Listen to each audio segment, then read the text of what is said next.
Everyone, this is Astrid with Kanen Coffee. I have this Baratza Vario coffee grinder here. It was just jammed with coffee and the burrs were pretty dull, so you can see that here.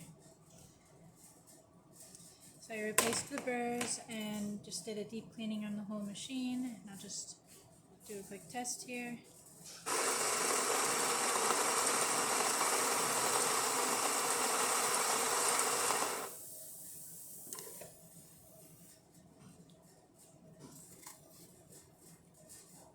Now you can see, get a pretty fine grind on it. So yeah, thanks for watching. If you like this video, please subscribe and like.